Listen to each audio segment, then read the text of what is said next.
We have big news. The date has been confirmed.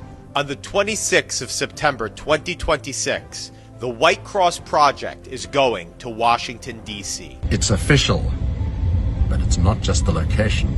The date has also been confirmed. Right here on the National Mall in front of the Capitol building in Washington, D.C. 3,000 crosses, and every cross will represent a real person who has been murdered during a farm attack in South Africa. But it's about more than that. It's not just about lifting the veil and showing what's happening in South Africa. It's about channeling that awareness towards support for tangible solutions that will make a difference. Our friends in South Africa are good people, and they've been treated terribly for far too long. Destructive DEI policies, race laws, farm attacks, threats to property rights. It can't go on like that. We need to show the world the consequences of destructive DEI policies in South Africa, because they can happen anywhere. And that is why we need your help. Lex Libertas has assembled a team of research volunteers to verify the details of every farm murder since 1990. Their names will be on the crosses to show that the problem is real. Because we need to show that the problem is not abstract. It is real. We are going to Washington, and we are bringing victims of farm attacks with us to share their testimonies to an international audience. Hey folks, welcome back. Okay, what's going on there? That screen is on. That shouldn't be on. Sorry about something weird going on here, folks. I've got a screen that's on that shouldn't be on. That is really weird. Maybe my browser's listed. Give me a second here. Oh, it's picked the wrong window for Zoom window. This is embarrassing. Let's try this. There we go. Oh my goodness, that was weird. My Zoom window came up as my screen window, so apologies to everybody there. Welcome back to the program, folks. This is Chris live in central Pennsylvania. In that promotional video, you just saw Rob Hersoff and Steve Hofmeyer, Theo de Jager, Chris Wyatt, and Ernst. What an interesting, eclectic group of people gathered for that promo. My guest today is here to make the announcement, the global announcement about the White Cross Project, the Witkreuz, that's taking place in Washington, D.C. on the 26th of September. Ernst, it's been a while since we chatted. You are the founder of Lex Libertas. Before you start telling us about this, aside from Catholic priests and religious scholars, not a lot of people speak Latin these days. So can you tell us what Lex Libertas stands for? Well, thank you, Chris. It's great to be on the show, and yeah, it's great to be back. It's always great to speak with you. Yeah, so Lex Libertas is a new initiative, and there's some history behind the name. The short version thereof is we had a long discussion as to whether the name should be an Afrikaans name, given that we are largely an Afrikaans organization, or whether it should be an English name, given that we do a lot of international work. And eventually we went with a Latin name. And so Lex Libertas means... directly translated, it means law and freedom. Lex meaning law and libertas meaning freedom in Latin, but it's could more accurately be translated as the law of freedom. In other words, that what we seek to achieve as an organization is a constitutional dispensation, a legal framework in which people can be free, but that is also our sort of guiding light as an organization. The guiding principle of the organization is freedom, in the promotion of freedom, and so that's what we pursue. We pursue what we describe as a viable political dispensation for the peoples of South Africa, and the way we do this is by largely a combination of three things. It's thinking, in other words, using our heads, doing research and so forth, and then speaking, in other words, using our mouths, doing podcasts, interviews like we're doing right now. And then also doing, using our hands, which implies initiating projects and activities to promote these objectives, which is what we will be discussing tonight. Well, before we get into you telling us about this project taking place in Washington, D.C., I should, for my global audience, especially here in the States, remind them of a couple different things where this comes into play. Of course, the Black Friday movement brought white crosses out to commemorate those killed in rural attacks, farm attacks.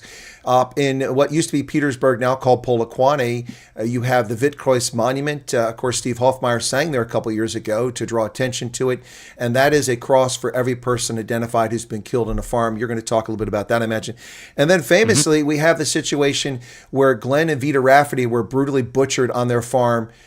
And what happened was that they erected 1,000 crosses along the road to Normandy to commemorate the loss of life and draw attention to it. And unfortunately, I don't know the farmer, whether he was hoodwinked by CNN or he was complicit, but when he talked about this, he piled on about Trump misspeaking. Trump said they were grave sites. Whoever briefed him, or maybe the moment, he misspoke. They weren't grave sites, but they tried to diminish the argument about the horror of these farm murders, which occur for white, black, and brown South Africans, but white South Africans are clearly targeted in this.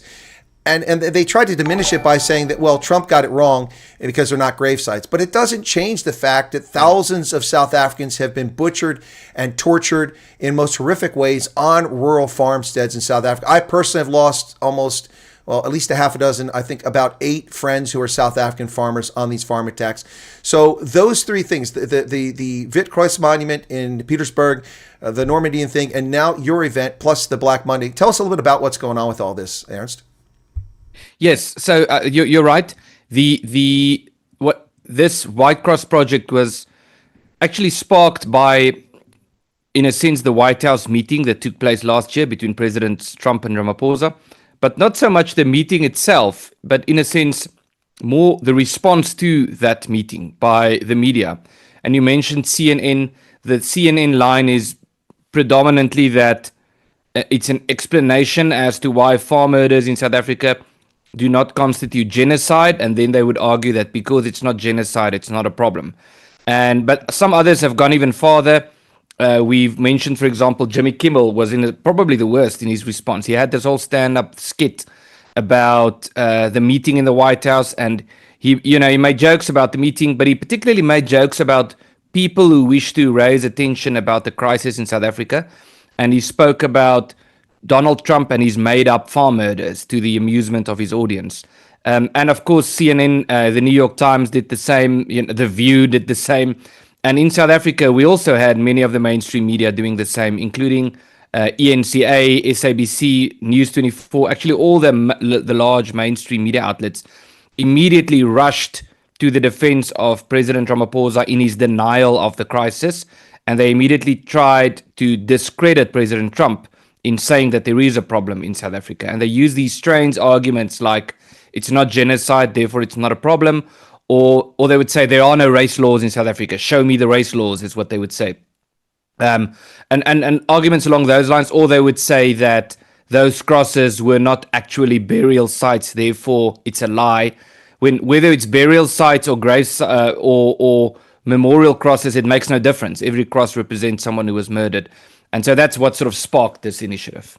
Well, and that was my point when that happened. It was unfortunate Trump had said that. But by the same token, it's interesting because Trump didn't raise the term white genocide. It was the media that brought this issue up repeatedly over and over again. And we just had a news report today about AfriForum and a judgment that the Mail and Guardian won with the press council saying that they can basically say what they want in an op-ed. They've lied about AfriForum. You were at AfriForum for a long time. I will stand on correction, but I don't recall or I've never come across AfriForum publicly stating the term white genocide except in response to a question from the media. Am I getting that wrong? Yeah, no, that's exactly right. And so when I was at AfriForum, I was a spokesperson on this topic. And I know Kali and the others at AfriForum have repeatedly said that is not our position. We've gotten some criticism for saying that is not our position. But we can get into that debate as to when does a particular crisis constitute genocide or not. But it really is the case that the people who talk about genocide more than anyone else is the media in South Africa. They want to draw the discussion about farm murders to a discussion about genocide because they believe that that's a way for them to win the discussion or to win the argument, which is very disingenuous and very malicious because they're not responding to the actual facts. They're not responding to the actual arguments put forth. They are straw manning and then they are attacking. Then they attack the straw men and then they declare victory once they've defeated the straw men that they have put up in the first place. Well, it's clearly an effort to discredit with nonsense. And I draw a parallel to President Trump's refugee program for South Africans, not advocating for or against it, but simply stating the facts. Ronaldo Groos recently asked George Claassen of News 24, as I prefer to call them, Cockprot 24, asked them why they continue to use the term white program. And he presented evidence, the U.S. Embassy website that says Afrikaners or racial minorities. And many of the interviews I've done with black, colored, and Indian South Africans who've come to the United States under the refugee program, the same sort of thing. They try to discredit it by saying whites aren't worthy of a refugee program, forgetting for a moment the reality that from 1945 until 1990, 90% or more of the people who came to America as refugees were white European Christians from Europe who fled Europe, who came here. And they seem to think that the refugees are only brown people, and who are poor, escaping a war zone. But the point here is that they're drawing, once again, effort to discredit something by lying about it and using race as their tool. They're using race to discredit what's happening in South Africa, where 82 murders per day happen, and where white South Africans in rural South Africa are intentionally being targeted by criminal syndicates and by others. And I have the evidence. I mean, last year in Brits, my friend's father-in-law was murdered on the farm, tortured and murdered, and I have the police report that said it was a house robbery. There was trespassing, breaking and entering, torture, intent to kill, a whole list of things that happened, and it was listed as house robbery. So once again, Ernst, do you see the parallel as well with, not that either one of us are advocating for or against the refugee program, but with them trying to discredit the refugee program by lying and taking a position that it's white farmers, and by doing that, they mislead South Africans who would be eligible for the program, and then also discrediting murders. A lot of South Africans have their head in the sand because every time farm murders come up, they try to discredit by saying, well, they're whites, and it's not real. They're just complaining about something that isn't genuine. Yeah, because whites can't be victims apparently, and then they would have these slurs. Maybe a decade ago, people started using these slurs like white tears and white fragility and white privilege and all of these things, and so they still use slurs like that to try to discredit those who are in some way involved with this. And now one of the new terms is Afri-MAGA. So if you're an Afrikaner and you are critical of the mainstream narrative in South Africa, you are Afri-MAGA, and that is an insult. So it's used as an insult. The Afri-MAGA people are the horrible people, and at least don't be associated with them in any way. And so it's largely a game of trying to discredit people, as opposed to just responding to the facts. And what's also interesting about this is something that we've pointed out all the time, is the accusation would be that we want special treatment for farmers. One government official a few years ago said, we just want farmers to be treated like special and golden boys and girls, those were his words, when we respond like this. But it's not an argument for special treatment, it's an argument for equal treatment. Because no one is responding, I mean, we use this argument all the time, and we should keep repeating it. No one is responding to violence against women and children by saying, oh, you just want special treatment for women and children. What about men who are also victims? No one is responding to gang-related violence. This new, what's it called, Operation Flourish, that the police have embarked on to protect people who could potentially be victims of gang-related violence, and they're spending millions of rands on that. No one is saying, well, why are you doing this? Because what about victims who are not victims of gang violence? And no one is saying, why are you so concerned about rhinos being poached? What about elephants and other animals? Or why are you so concerned about cashing transit heists? What about other forms of robbery? And I mean, we can just keep mentioning examples, but it's the moment you mention farm murders, the response is always, oh, actually there are very few farm murders. And then the response would be, part of the response would be, yes, but they might not state it that explicitly, but that's what it boils down to. They would say in some way, yes, but the farmers actually deserve it, by saying things like, well, maybe they should just change their behavior, then the attacks would stop. And change the behavior, or sometimes they would say farmers should be less arrogant. That's a term I've heard members of the ruling party and the government say in the past.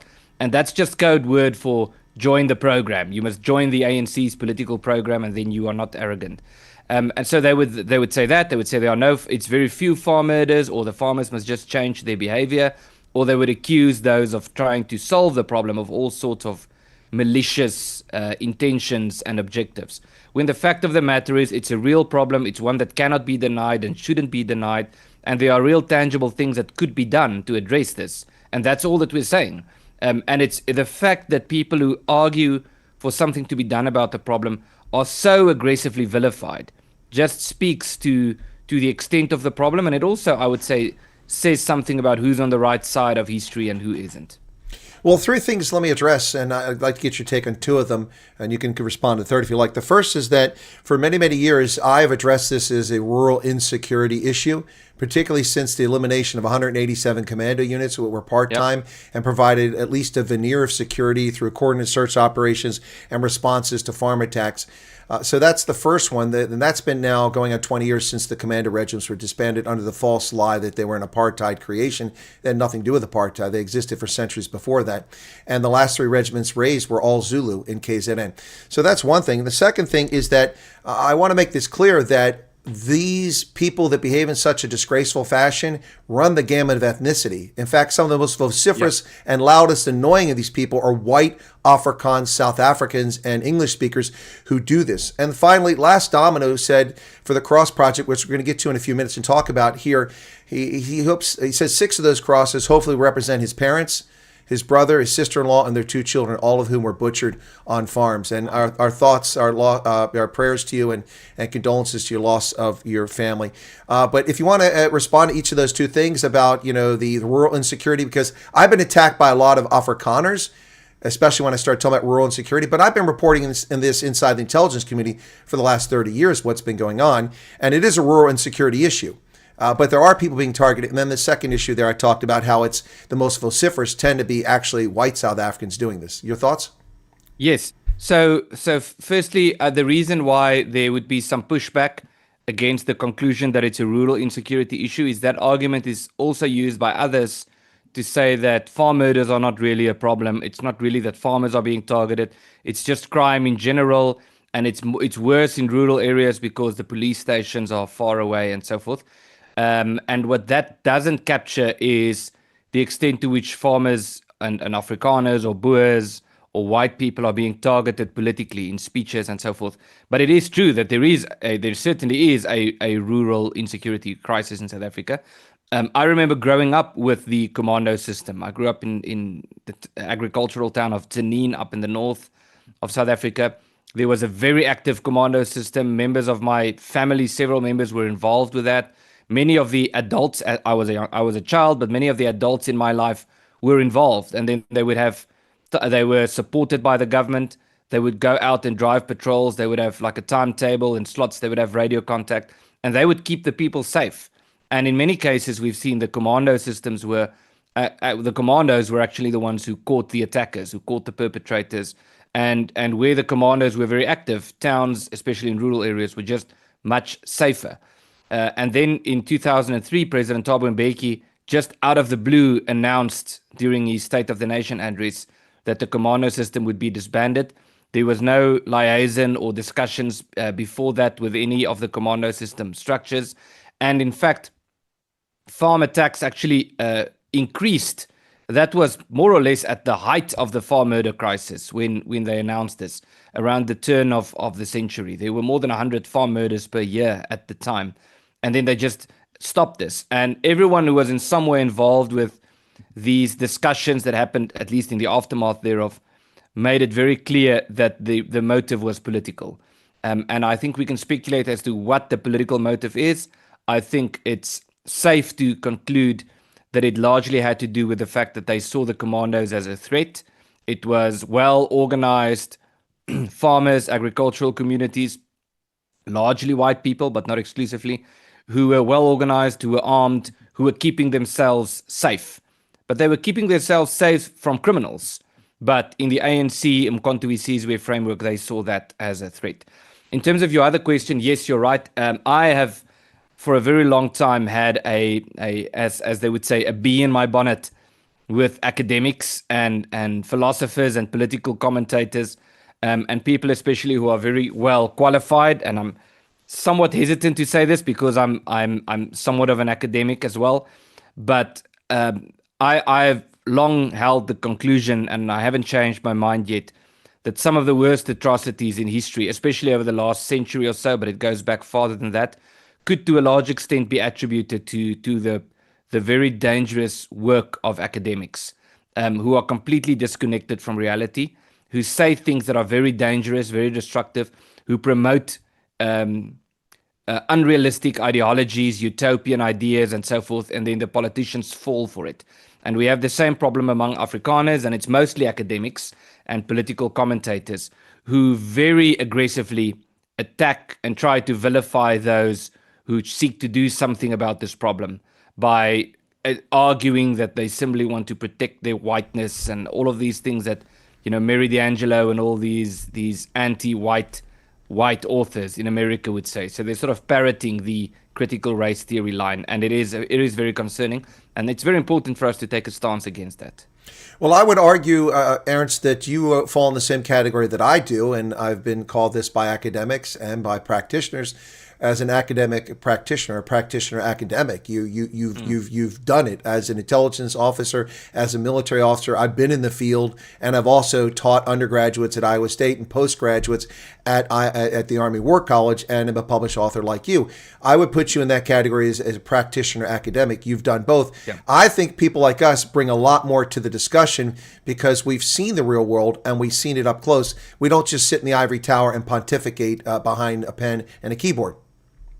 Yeah, you're absolutely right. I think it's an interesting thing. There's been some studies on this as to career choices according to ideological lines, and people who tend to be more on the right, or you could say more conservative, tend to do more practical work.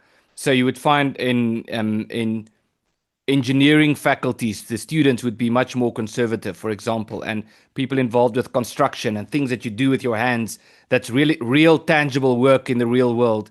And then left-leaning people tend to go into humanities, into fields of expertise where your job is to comment on the world and to talk about the world, but not really do something. Now, humanities is very important in all that, philosophy is important, history is important, but it's very obvious and very clear that those faculties tend to be dominated by people who are left-leaning. And you're right, the difference is, I think that's an important difference, is are you an intellectual or an academic who works primarily from your air-conditioned office where you don't really experience the things you are talking about, or do you work out in the field, and is your approach to an intellectual conversation to provide intellectual backing to the things you actually conclude and experience in the real world? And I think that's a very important difference. Let me address a couple things very quickly here. Comments from people, some super chats I got to bring out here. You have an obligation. People donate a little bit of money. I got to mention them. Sonia said, sent a 70 rand, said, proud supporter of this project. Thank you, Dr. Roets and Colonel Wyatt. Susan Franco, who's an author, donated 70 rand, said thank you. And then there was Bitter Ender, who's been a member of my channel for 14 months, says, great interview. Thank you both for the good work.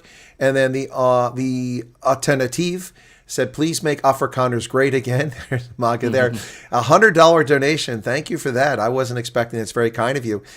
Folks, I really appreciate that. Okay, so Ernst, let's go ahead and shift our attention now to the topic at hand. We want to announce this here. On the 26th of September, something big has happened. I'm going to ask you some of the practical questions, and also how people can contribute, actually financially and in other ways. So the White Cross Project in Washington, D.C., what's it all about?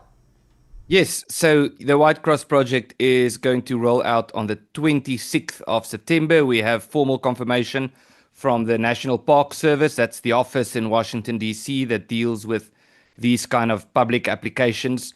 We have the confirmation we can do this on the 26th of September. It was a very long process to get that permission. We had to draw up designs of what the crosses would look like exactly, how they would be displayed, every detail you can think of. It took us several months to do that, and that is going to happen. So the White Cross Project is actually four interconnected things. Then the first thing is a petition, and we need to talk about the petition because it's very important for people watching to sign the petition, because that would strengthen the legitimacy of the whole project. So I will share the link. I think you have the link as well. That's the first thing. The second thing is the conference. So the conference would be on the 25th of September. That's a Friday. We already have a venue book, which we'll announce much closer to the date. but it's what I can say is it's pretty much right next to the White House, where the conference will take place about the vigil, about the crisis in South Africa. The focus will be on 4 interconnected crises. The first is incitement of violence. The second is farm murders. The third is race laws. And the fourth is the threats to property rights. And the conference is particularly important because for a few reasons. One is that several victims of farm attacks, or you could say victims of farm murders, in other words, people whose loved ones have been murdered, will join us in Washington. They will speak at this conference. They will tell and share their own personal testimonies. And we believe that's important, so that it's not me or you or other, spokespeople for organizations speaking on behalf of the victims, but to give them a platform, an international platform, to tell the world what happened to them. And I should say, if I can just interrupt myself, I'm actually quite tired as I'm speaking to you right now because we've had a very, very busy week. We were in the grind up to the point where I haven't had much sleep for about a week. We've been traveling across the country, visiting farms where farm attacks or farm murders took place, interviewing people. We're making a documentary film. We're interviewing people who were victims, who were attacked, who survived, whose loved ones were murdered. And it's a very grueling thing to go through. I just arrived on a flight back home just about an hour ago. And so the victims will speak there. And what's also particularly important is that we want to talk about solutions. So the White Cross Project is not a project to say, look how horrible things are in South Africa, look how bad things are. I think a lot of people already know that, but we need to present the crisis in a way that is undeniable or unignorable. And once we've done that, we need to channel that awareness towards support for solutions. So on each of these issues, on incitement of violence, on farm murders, on race laws and threats to property rights, the most important point of the conference is to say this is what should be done or what could be done by the South African government. In other words, on what areas should we apply pressure on the South African government? And then other than that, this is what the American government can do to help. And so I mentioned there are 4 things. It's the petition, it's the conference. The third is the vigil itself, which I explained, the 3,000 crosses. We just had a workshop meeting yesterday. We're in the process of verifying the names. We have already more than 2,000 names verified. In other words, names from lists that we collected in different places of people who have been murdered on farms. And verification implies verifying that it actually was a farm murder, that the murder actually took place, that it's not a name that accidentally came on the list, and also that it complies, what happened there complies with the definition of a farm attack. And so we're going to put the names on the crosses. And then the fourth thing is in the aftermath of this event, we are going to request the House and the Senate in Capitol Hill in Washington to arrange public hearings about this issue, about the state of affairs in South Africa, and about what could be done about this. So that's the summary. And if I can add one more thing, we announced several institutional partners and ambassadors. And I'm very happy, if I may announce this, if I may say this now, I'm very happy, Chris, that you are also an ambassador for this project, which means that you support this project, that you are involved, and also that you would, I believe you will also join us for this event in Washington. Well, the cat's out of the bag. Yes, I'm an ambassador for the event. I will be joining you. Thank you for sharing that. We were going to do that anyway. Christy Duploy just gave a super chat saying she sponsored one cross and she's going to sponsor another. Thank you for that, Christy.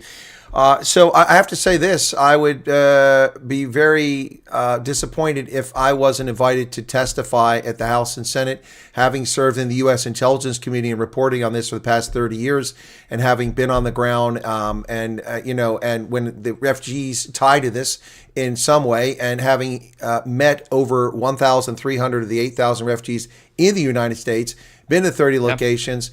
And have been farmed. So I'd really like to testify before the House and Senate. I will make myself available for that if I can get in on that. I would love to see that. So some questions about this. Most people that are following this story don't know the names. There are so many names, and I can't remember all of them, but some stand out. Glenn and Vita Rafferty, of course, Brendan Horner, the Brandt family, who are friends of mine, and Edward Neumeister. I'd asked you, Ernst, when you first shared this with me privately, that this was going to happen, about the emplacement of the crosses. And I had asked if I could place a cross on behalf of a family that's friends of mine.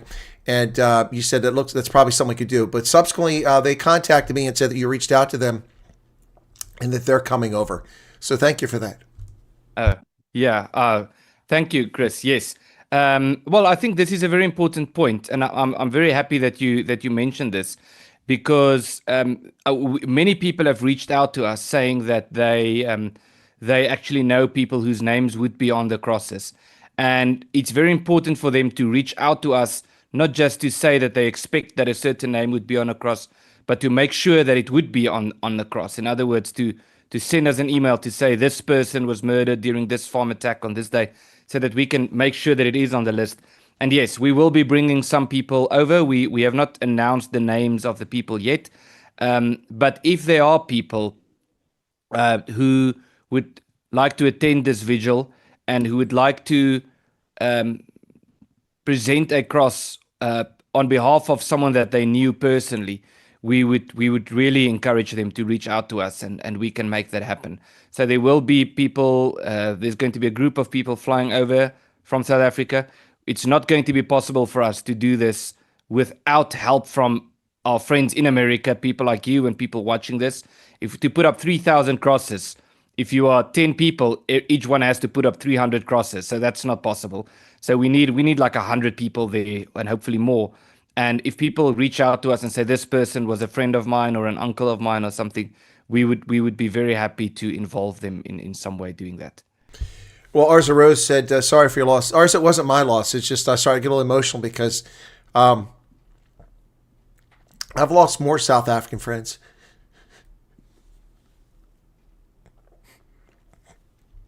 In farm attacks than I've lost comrades in multiple combat tours.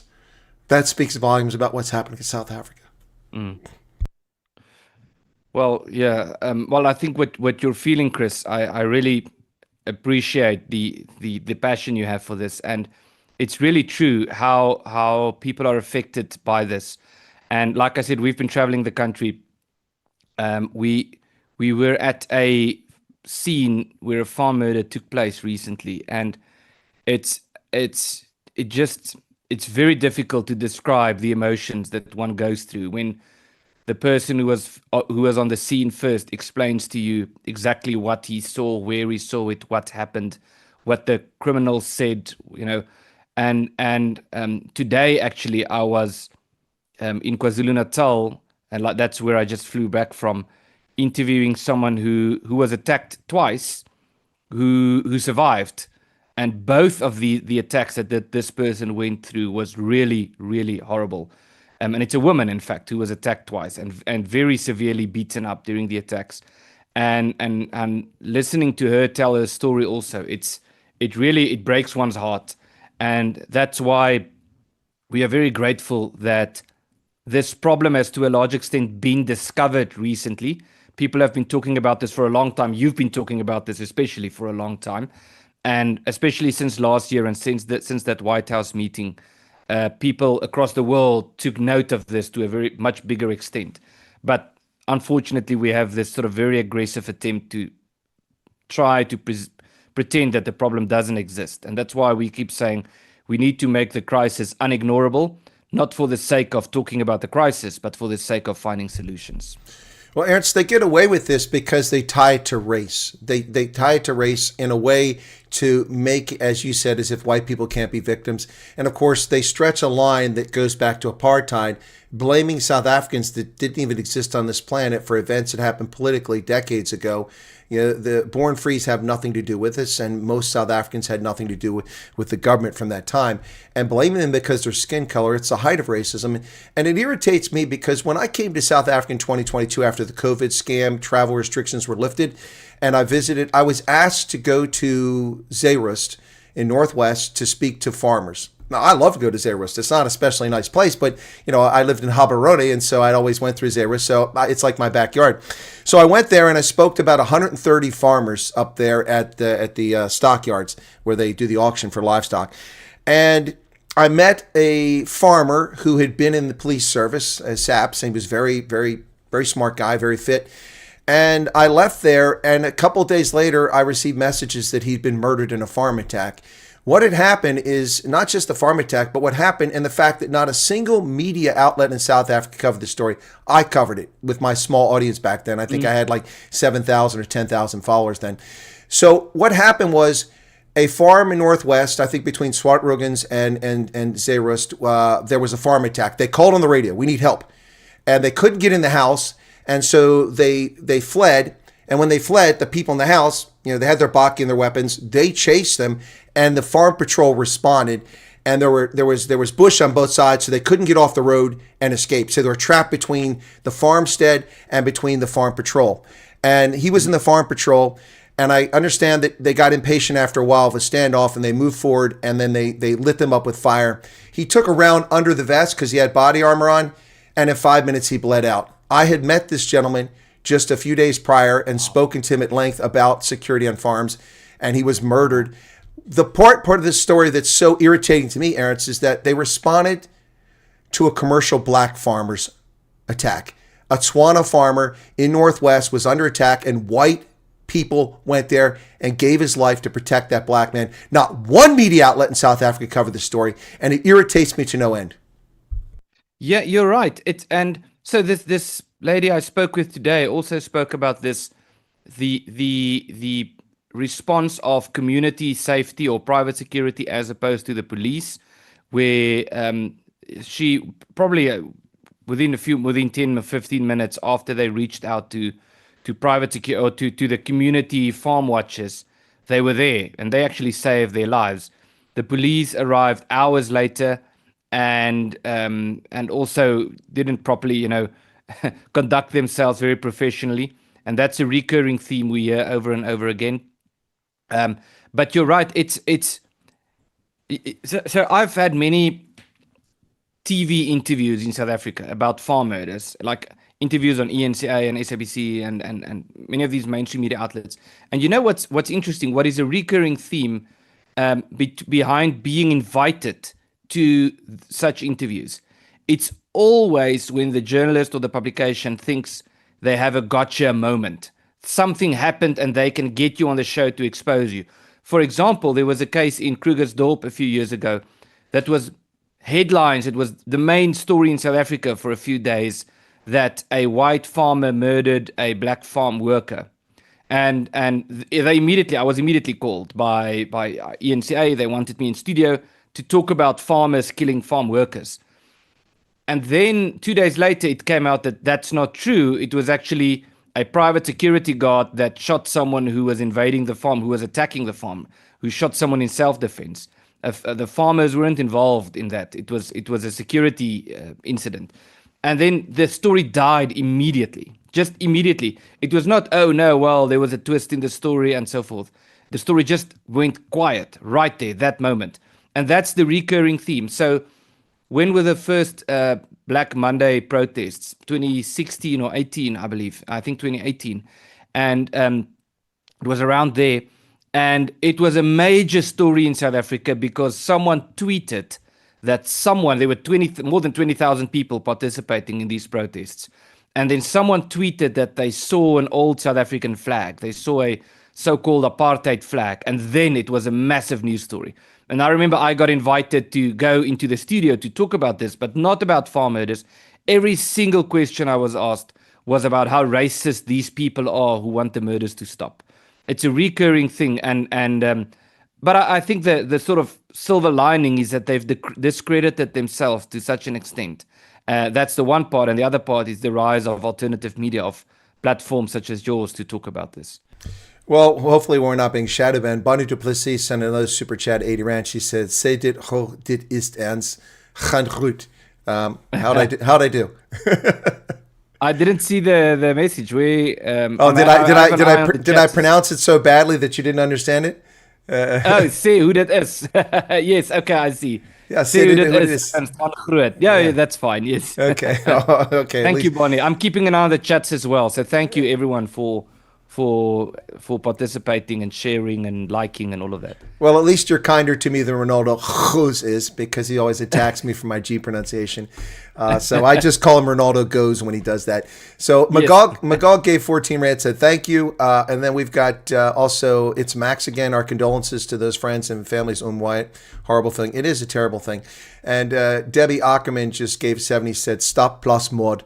The whole world must know. Yeah, that's the hashtag I've been using for several years. Ernst is the world must know. Let's talk a little bit more about the event. We can come back to this topic before I get too emotional about it. But for this event, for the organizers and Lex Libertas, are there other organizations working with you? I think like the Young Republicans or something like that.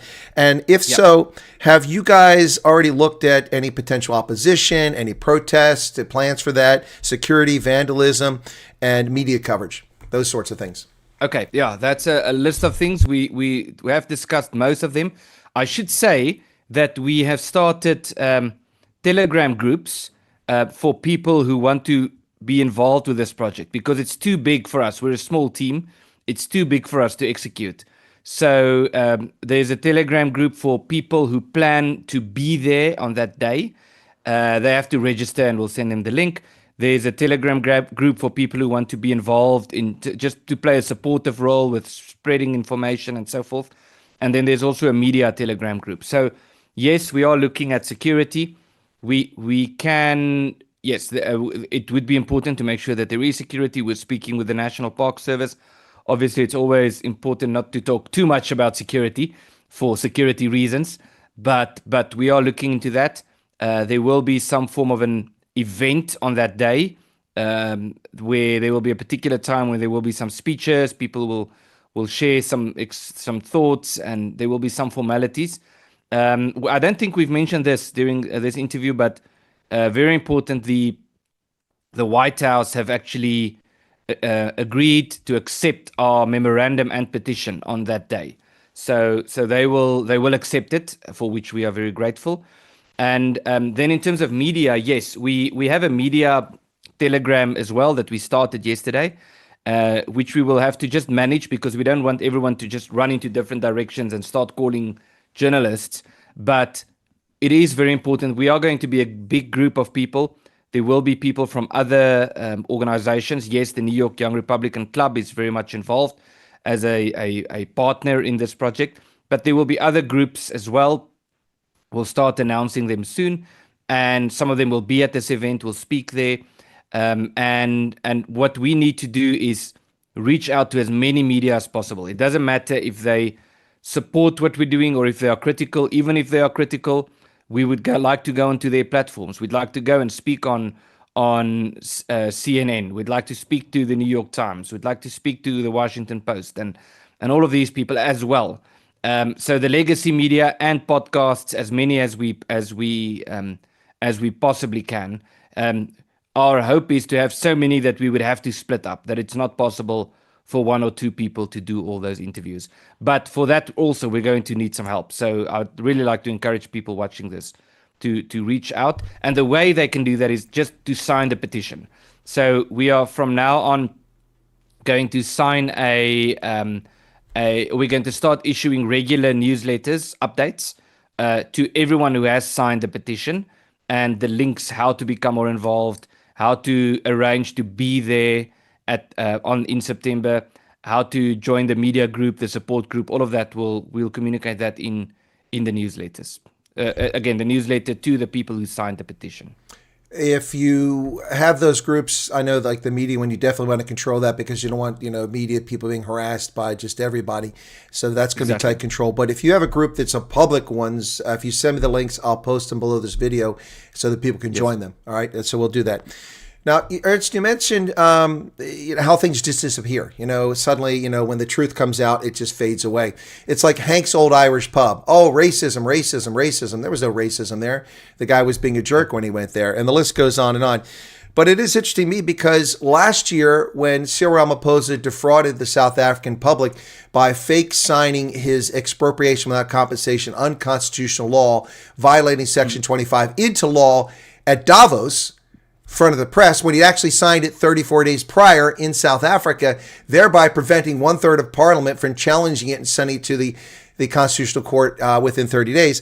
But when he signed that, within days of that, to their credit, and I think it's the editors that are responsible for this, but to their credit, SABC, whom I seldom give credit to, had a journalist in Petersburg, Polokwane, as people were stealing land, private land, and dividing the plots up, and they were out there, and they said, we're expropriating this because President Ramaphosa said we can expropriate this. We're taking land. And the SABC reporter, young guys, we're out here, and he's interviewing all of them. It was a wonderful segment to show you just exactly what's happening. I've never heard from that journalist again, never seen him on SABC. Maybe he's still there, I don't know. But that disappeared. Just like the story in Uitenhage, where police officers were dividing up private property from a farm and selling it to people illegally. Those stories disappeared overnight because they don't fit the narrative that they want to propagate. Yeah, that's exactly the case. And it's the same recurring thing over and over. And it's the same talking points over and over that we have to respond to. So we still have to respond to the statement that whites own 80% of the land in South Africa. AfriForum just had a press conference this week, I believe, about the lies about land ownership in South Africa. And sometimes I would say, no, whites own 70% of the land. But that's just, it's a lie. It's not true. But it's repeated so often. And in commentary articles, which, as you mentioned earlier, the press ombudsman would then say, no, it's a commentary article. So basically they can lie in a commentary article because it's just commentary. And then that's sort of the way they cheat the false information in. That happens over and over. And also with expropriation itself, the ANC have made it very clear on numerous occasions that for them, this is a race thing. They have a racial motive. And virtually every ANC leader or government leader who's involved with, at least with the ANC, have said this in some way. And some of them have been as explicit as saying that black people can rest assured once we start taking land, we will only confiscate land that belongs to white people. These are members of cabinet saying these things. And then within the media, we have to repeatedly respond to the accusation that we are fear-mongering when we say they have a racial motive, because this is not about race, allegedly. This is about, it's about just addressing historic injustices. It's about economic balance and so forth, when we know that's not the case. And also there have been some cases of expropriation without compensation. The Akkerland Boerdery case was one. There was a more recent case that was revealed by Sakeliga. So this is already starting to happen, or there are examples of this. But then we still have to respond to the claim that it's not happening yet, so why are you so alarmed? Firstly, the fact that it hasn't happened yet is not a reason why one shouldn't be alarmed. But secondly, it's not true that it hasn't happened yet, because it has happened already. And that is what we need to point out. Well, and in fact, the Akkerland Boerdery story, News 24 is doubling down, falsely claiming that the property was never expropriated. But in fact, it was expropriated. A court determined the expropriation to be illegal under Section 25. It was restored to the owners. I don't know if it ever actually transferred. And then, then they try to make a story. Well, they got 4 times what the government offered them, but they got less than market value. And that isn't germane. Why should they be forced to sell because the government tells them to sell? And even worse than that, Ernst, the people who claim they have a claim to this property, and I don't know if it's a legitimate one filed in 95 to 99, which I doubt. Maybe it's one of the Zuma era bogus 143,000, 141,000 claims. But there are black South Africans who claim they have a claim to that property, and that was ignored and it was sold to a Saudi prince. What's going on here? Yeah, and in that case, it came to the fore that there was some particular Chinese interests, Chinese companies involved who would benefit from having the land. So yes, it is very concerning, and I think it's important for us to keep talking about this, because we can't simply stop talking about this. We need to keep talking about this. But like I said in the beginning, talking about this alone is not enough. But to say this doesn't mean that we should stop talking. We should keep talking about this. We should keep raising awareness about this. But we should also go out and do things, and that's why this White Cross project, this vigil and the conference is so important. Well, you talk about AfriForum mentioning this about the lies about land ownership, but when the 2017 land audit came out, which is the most recent reliable data on land ownership, I wrote an article At the time, I had no outlet. There was no Substack available to me. I had no publishing house by me.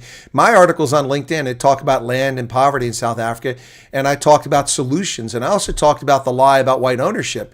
You know, the amount of farmland that's arable is only about 13% of South Africa's surface area.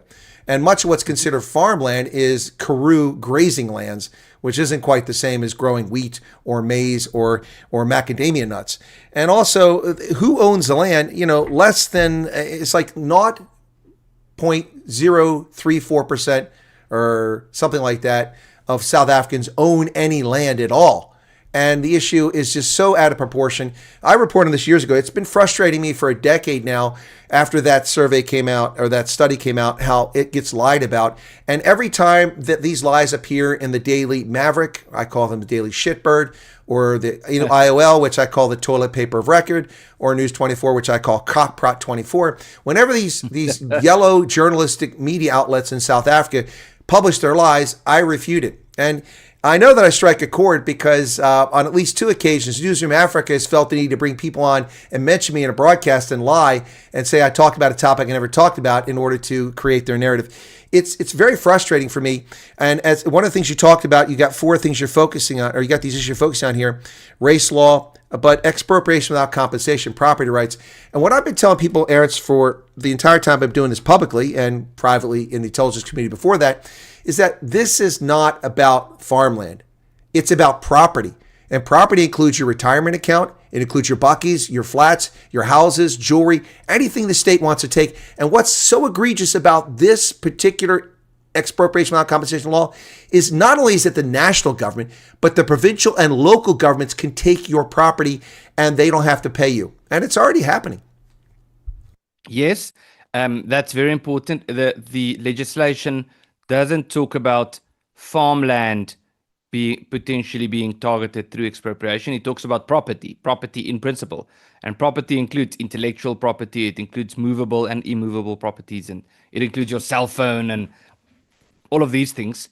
And then something that's worth pointing out about this Expropriation Act is in the Act, there's a list of assurances, of criteria, as they say, that should be considered when they confiscate your property and when they determine what value is. And the first thing is they say value, it cannot be, that's the argument, it cannot be expropriation without compensation. There always has to be compensation, but compensation can be zero. And if compensation is nil, then it's still a form of compensation. So you can't say there's no compensation, it's just nil compensation. That's the one side. But the other side is they give these lists of assurances. And then they say, like, for example, if you have abandoned your land or if it's not used properly. But very important, the Act says the government has to consider various things, including the following. And the fact that it says including the following means that they can consider those things, but they don't need to consider those things. They can consider other things as well that is not in the Act. So it's completely arbitrary. So it really is a very, very dangerous piece of legislation. And I think the US government is well within its rights to take a very strong stance against a piece of legislation like this if South Africa wishes to trade with the United States. Well, quite frankly, it's a matter of law, Ernst. It's something I've been pointing out the entire time I've been in line too. Since the introduction of the Expropriation Without Compensation Amendment in 2018, South Africa has been in violation of the Africa Growth and Opportunity Act. Yep. They should not participate in it. They're not eligible. A key component is respect for property rights. That is not respect for property rights. That's the abrogation of property rights. South Africa should be excluded from AGOA. Full stop. They have not been eligible. They've gotten away, and I'm sorry if that hurts farmers and wine producers and BMW manufacturers' feelings, but until the government of South Africa changes its behavior under U.S. law, they're violating the law. And we're violating the law by letting them participate. Well, yes, and they're also violating the international law in terms of race legislation and so forth, which there is some international precedent for having affirmative action policies and so forth.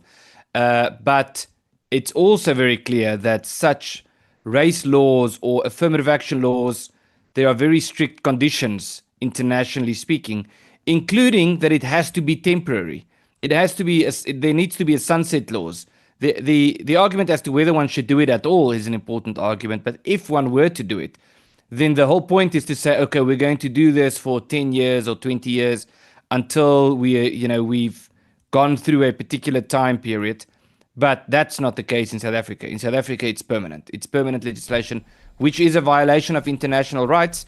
And so in international law, there's an international law principle that was developed by the United Nations called responsibility to protect. It's abbreviated as R2P, which in essence says that, yes, states have sovereignty. Governments or states have the authority to decide what happens in their own territories, and therefore states cannot prescribe to each other. But at a certain point, when there's a certain level of persecution, when there's a certain level of violation of international law, then other states have a responsibility to protect. Other states have a right and a duty even to intervene. There's international law precedent and principles to that effect. And so our argument is that in terms of the responsibility to protect, other nations such as the US have a responsibility to hold South Africa accountable for what is happening in this country. And that is one of the things we are going to argue with this White Cross project.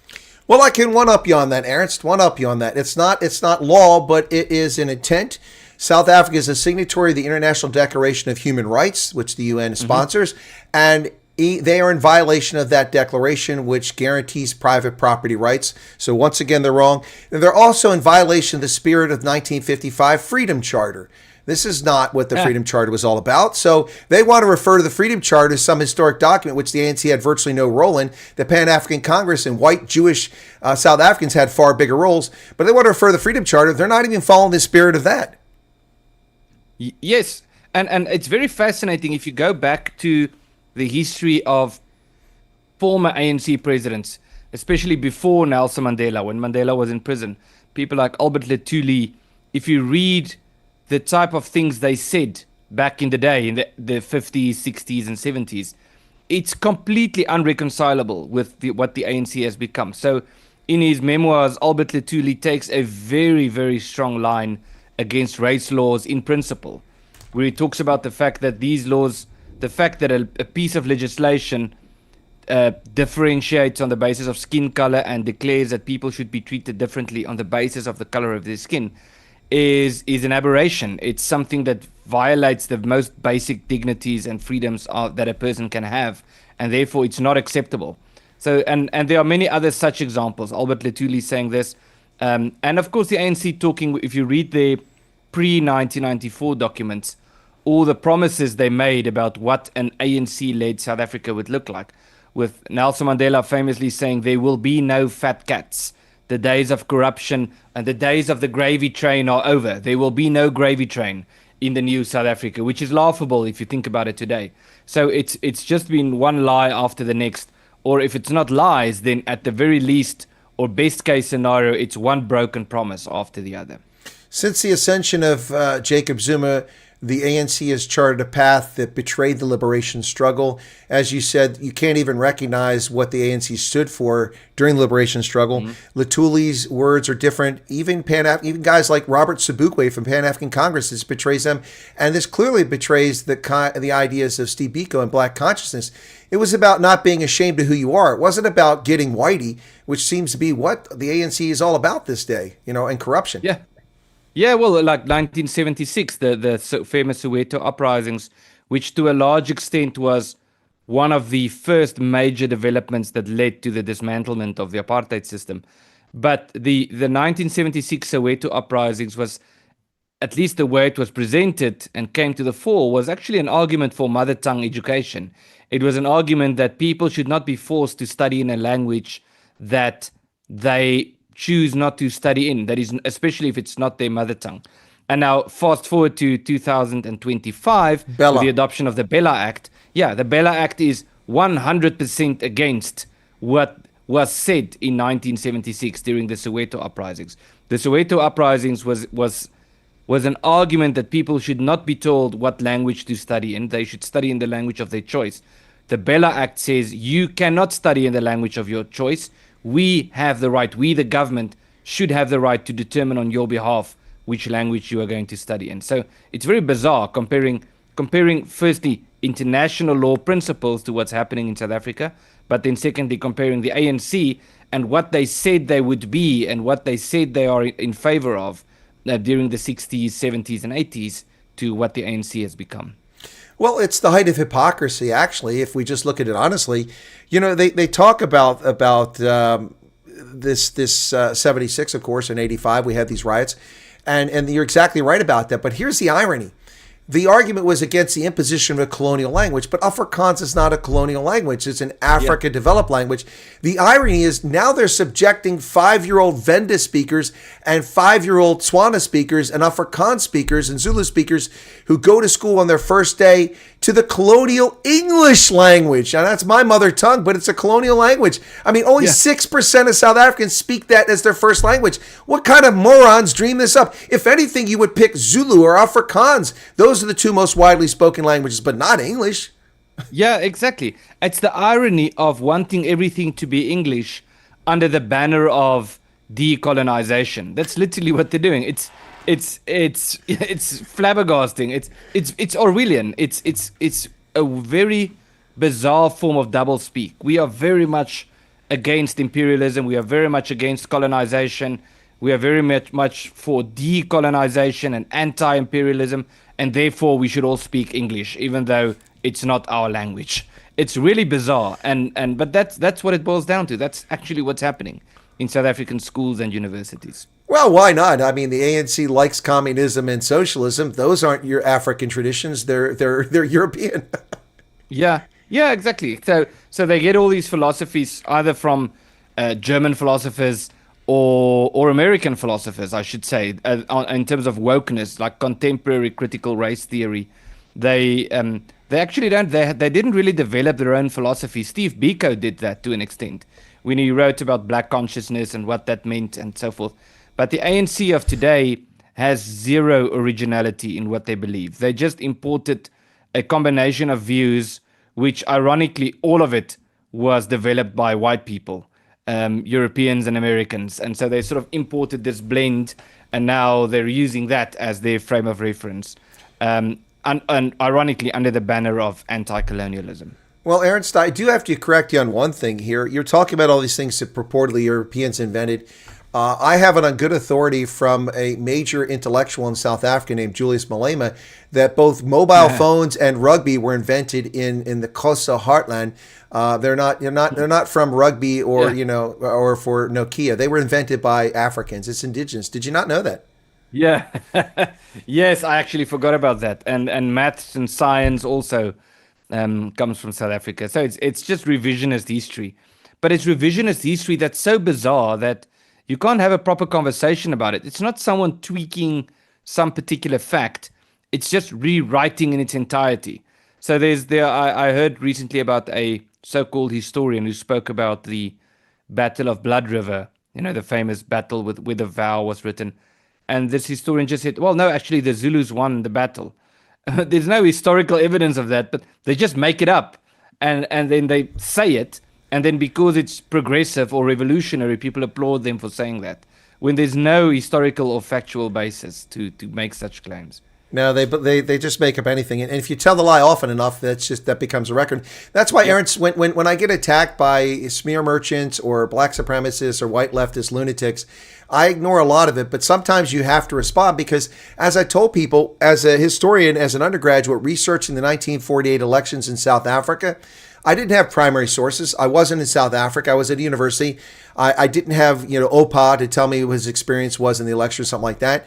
So I had to rely on newspapers, on microfilm, and books as a secondary and tertiary sources. And, what's published in a newspaper isn't always accurate to the truth, especially the first time the news comes out. And so it's difficult to have a discerning eye if you don't realize that. And a lot of people don't realize that you have to refute this nonsense. Now, I want to share something with you very quickly, and then we'll probably wrap up because you're probably very tired here, and you're very kind to give your time. But you mentioned the responsibility to protect. That's something dreamt up by Americans in response to Bosnia and Rwanda. We have a responsibility to protect and trying to force Western nations to intervene in these crises. Well, ironically, while I'm not an interventionist, I feel that there is a RTP, but I use it as a different term. I say we have a right to protect. So in Rwanda, I advocated that Someone had to intervene because those innocent 850,000 people butchered with pangas didn't deserve that fate, and the world watched it happen. There are times, like in Cabo Delgado province in northern Mozambique, when I believe nations that are responsible have the right to protect and right to intervene. Anyway, that's controversial. I'm not a powerful political figure, so it never really caught on. Well, I could just add to that. I've become, and I know some others as well, so I'm not just speaking for myself. I've become increasingly careful in the South African context to make political arguments or conclusions by saying that something is unconstitutional. And the reason I'm saying this is the Constitution can be interpreted in different ways, as they are trying to do with expropriation without compensation, saying, oh no, the Constitution says you can expropriate when it's in public interest. So we just interpret public interest to mean take white people's stuff. And so it becomes a debate as how should one actually interpret the Constitution? But the underlying thing here is that there are some fundamental, unchanging principles of constitutionalism. What the American founding fathers called unalienable rights. Rights that you cannot lose that right because it's not in the Constitution. Whether it's in the Constitution or not, you have a right not to be a slave, as a very basic example. You have a right to certain things. It doesn't matter what the law says. If the law rejects your right to do so, then the law is wrong. And so we believe that it's important to keep talking about the principles of constitutionalism, to talk about basic freedoms, to talk about unalienable rights. So, and in doing so, we don't get entangled into a debate about, but what's the appropriate way to interpret the South African Constitution? Interpretation of the Constitution is wrong. Well, and it goes back to the point, it looks like I may have lost my stream here. I knew this might happen. Give me a second here, just checking on it. Sure. Sorry about that. Okay, it should be back now. There it is. It just hiccuped. So we'll wrap up here shortly, if for no other reason, because my internet's cocking up here. But, it's when it comes to that, the thing is that, people say, like, things are illegal. And that's why you have to be very careful. Apartheid was legal. Yep. It was the law. Separate development was the law. So it may be immoral, but it was legal. So you can't accuse people of breaking the law. I mean, if it's an unjust law, it's an unjust law, but you can accuse them of being immoral. But when it comes to Constitution, I understand your point. I mean, I just watched the Chief Justice of the United States claim that the 14th Amendment was intended to extend all rights and privileges to the people who are now citizens. But that's not true, because the 13th Amendment ended chattel slavery in 1865. The 14th Amendment granted citizenship to former slaves and their offspring and progeny. And it wasn't until months later that the 15th Amendment was passed and the suffrage, the vote, was given to black men, not to women. White women and black women didn't have it. But so he made the argument that they are not going to overturn this birthright citizenship nonsense because clearly the 14th Amendment extended all rights to people born in this country when it didn't. So yeah, people can play these games like, how do you interpret, compensation? So I'm with you on that. Let's go and get to a wrap up here. A quick question before I give you a chance to wrap up and run through all this stuff again. And that is a couple people here are refugee aspirants.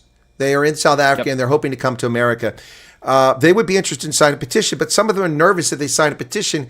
Is it bode poorly for them? Will it affect them? I don't have an answer. I don't imagine it would affect them, but I don't know what to say. Any thoughts on that?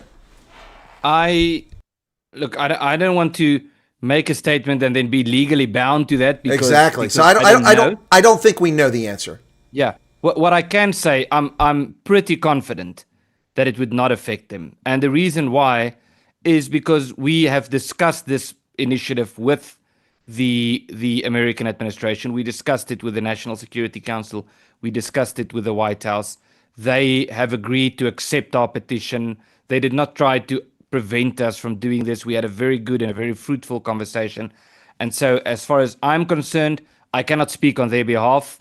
And I should not try to speak on their behalf, but as far as I'm concerned, there's a very good and a very open relationship, and we have experienced nothing but support for this project.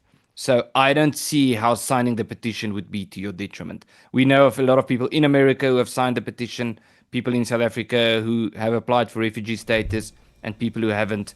So I don't think it would make a difference. Yeah, and Arza made a point that the people making adjudications aren't in the White House. She has a valid point. So I think I agree with you, but I think that we really don't know the answer is the problem with that one. So no one try to pin us down on that because we don't make the decision. So you have to use your own judgment on that. Before we wrap up here, I missed a couple of super chats. Bergmeister just said, awesome conversation. Hit the nail on the head with all the topics. Thank you for that. I appreciate that. Nicola, who's in Bolito, said, please smash the like button. Yeah, please. Amazing cause. Thank you, gents, for the hard work. And we have another one here, Cruiser Phoenix, perhaps a little bit off topic. She wanted to know why you left AfriForum. Well, I don't know if you want to answer that, but I suppose it's because you want to start Lex Libertas. Do you want to answer that one? Well, yeah, I'll give the short answer, which is that I moved from AfriForum to the Solidarity Movement in, I believe, 2023, and then around 2025, I announced last year, about a year ago, that I'm going to start something, and I'm very excited. I believe I will be able to contribute more, and which is what I'm doing now. And I just spoke with someone this week at one of these farmers markets, who said to me he remembers reading me that I said that I believe I can do more if I take a different route, and he's very happy to see that it is becoming true. So I just think that, there's longer discussions to be had about that, but the short version is to start this initiative, which is slightly positioned slightly differently. I'm still a member of AfriForum, but we have a particular focus on Lex Libertas, and we're involved with particular projects, and I'm very happy that we are doing this. Excellent. Ruben Parsons made a donation, said, to first responders that saw what we had to see. Thank you for that, Ruben. I didn't miss it. And Magog said, I love the way you pronounce Magog. Well, I'm sure I'm pronouncing it correctly, but the Magog were from Starship Andromeda, Captain Dylan Hunt, Kevin Sorbo, someone I've interviewed in the past. I'm a big fan of that sci-fi show. So Cruiser Phoenix says, will light be shown on the fact that entities try to blame attacks on foreigners? I'm sure that'll be discussed here. All right, so Ernst, let's get to the wrap up because you need to get some rest here, and you've been generous with your time. I want you. Is there a way that people? Because I know that people can sponsor a cross, so they just go to the White Cross. Don't answer that yet. Go to the White Cross URL, which is in the description of this video. Is that where they can go to sponsor a cross? And also, is there a need, or is there a mechanism to sponsor? Because you're paying for people to come over here. That's not free. Someone's got to do that. I don't know if you have big sponsors to help with that, but if people want to help, is there a way to do that? Do they donate to Lex Libertas, or what do they do? And then once you've answered those two questions, I'd like you to just run through the whole thing again. What's happening on September 26th? Okay. Okay. Yes. So I saw some people ask about the link. It's whitecrossproject.org, not org.za, just .org. Whitecrossproject.org. I think you said you have shared the link. Yes, unfortunately it's a very expensive project. Making the crosses is very expensive. We can't make them in South Africa and ship them to America. It's too risky in terms of shipping and so forth. So we need to make them there. Plus we'll charge you a tariff. yeah, exactly. Yeah. We want to to avoid the tariffs. Yes. So that's one aspect. Hosting a conference in Washington is expensive. Flying people over, a group of people over, is expensive. So it is an expensive project. But we're very grateful for the support. I can say that we are at about 70% towards our goal in terms of fundraising. And the way people can support is by sponsoring a cross. We work in terms of rand, so it's 280 rand, which is more or less the equivalent of $15. And so a lot of people sponsor more than one. A lot of people sponsor just one. Some people actually give their own amount. They just give 50 rand or something. But we are very grateful that some people came and sponsored 10 crosses or more than 10. So it depends on what you can afford. If you can't afford it, we don't want you to do that. But we still have a way to go in terms of getting that done. And then the petition is very important. We're on 30,000 names on the petition, which means we're 30% towards our goal. We need 100,000. So I really need to emphasize, I would really encourage everyone watching this to go and sign the petition. It takes less than a minute. You just click on the link. You scroll to the petition. It's pretty much the first thing you see. You just fill in your very basic info and you click submit. Because we already have confirmation from the White House they will accept the petition. It's not just some other petition. I know people have petition fatigue, but this one will really make an impact. And so we need that support. And then, yes, as I mentioned, we are going to need people to help, people who have sponsored, who have signed the petition, to either come and join us for this event in Washington or join us for events in South Africa, because we're going to have Golf Day events. We're going to have a very big thing at Kragdag, which is a big Afrikaans festival outside of Pretoria, where we need as many people as we can to help with the petition. So we need volunteers. And the way to become a volunteer is to sign the petition, and then we will send you the information. And if you want to be a volunteer, you can just click on the link and we'll connect you with everyone that needs to be connected. And so that's it. The short version, again, the 4 things we're doing is: 1 is the petition. We need 100,000 names on the petition. The second is the conference, which will happen on the 25th of September, where we will discuss those 4 things: incitement of violence, farm murders, race laws, and expropriation of without compensation or targeting of property rights. And importantly, what can be done against this, and also where victims of farm murders will be speaking. The third thing is the vigil itself, the 3,000 crosses that will have names on them on the National Mall. And then the fourth thing is, once we've completed this project, we're going to request the House and the Senate to do public hearings. And Chris, just to get back to that, I think you're absolutely right. I think you would be one of the most important people to get to speak at a hearing like this, given your involvement with the refugee program, with South Africa, with intelligence and all of that. So I absolutely agree with that. Well, thank you so much, Ernst. One thing before you depart, not everybody's happy about this. I have sources around, I'll just say that, and I'm getting rumblings from a few sources that not everybody's happy that this is happening. And my answer to them is, then what are you doing about it? Not a damn thing. So sit down and shut up. Yeah, we've gotten some criticisms, but I often think of that, Churchill's thing about, if you stop to throw stones at everyone who criticizes you, you'll never reach your destination. And it's not the critic who counts, as President Roosevelt said. So criticism is great. We'll look at the criticisms, but we need to go out and actually do some things. And even if we're not perfect, as long as we work towards a solution and we think carefully about what we do, I think we're on track. All right, excellent. With that, thank you very much, Ernst Roets, Dr. Ernst Roets, for your time and sharing with me, a fellow practitioner academic. I appreciate your time. God bless, and we'll stay in touch about this event as it approaches. And we'll direct people to the White Cross website so they can sign the petition, and if they want to sponsor a cross. Thank you very much for your time, Ernst. Appreciate it, given your travel schedule. Thank you very much. It was great to speak with you. Thank you, Chris. All right, folks, I'll let him drop off right there, and I'll wrap up the conversation from this point. Thank you so much to everyone who sent a super chat and volunteered and joined us. Thank you for that. I appreciate it. And I hope this was helpful and useful to everybody to learn a little something about what's going on.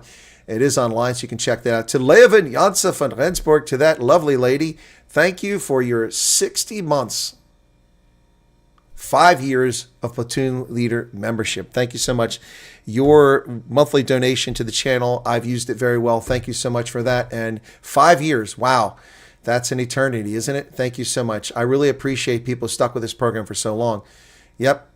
What could possibly be wrong with doing this? Well, there are people in government that don't like it, and there are people in the media who hate it. So, there's going to be all kinds of stuff. That's why I ask questions about it to prepare for opposition, protest, and vandalism, because there will be malicious and malign actors who behave in that fashion.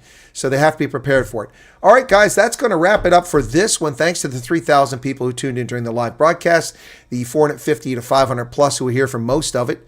Yes, of course, ours arose. The U.S. government is not comprised entirely of people who don't have their head up their butt. Some people do have their heads up their butt. Anyway, so there you have it. Thank you so much. That's the White Cross Project. And yes, I am an ambassador for it, and I am participating in the events. So we look forward to hearing from folks, and I hope that it goes very well. And that's going to be it for today. I'll be back on for Night Owls, hoping that my internet works. We had one little hiccup during this stream, and it was unfortunate. All right, folks, be sure to hit the like button. Did we get any likes on this one? We got 408 likes. There's 485 over here. That means another 75 or 77 of you could still hit that like button and push this up to 500 before you leave. Thank you so much, possibly more, because presumably some people were here early and already left and liked it. So please hit the like button if you haven't done it already. And my thanks to Ernst Roets. It was good to chat with him again. It's been a while. He's been so busy since he left for Lex Libertas that we rarely get a chance to chat. Thank you all so much. Cheers.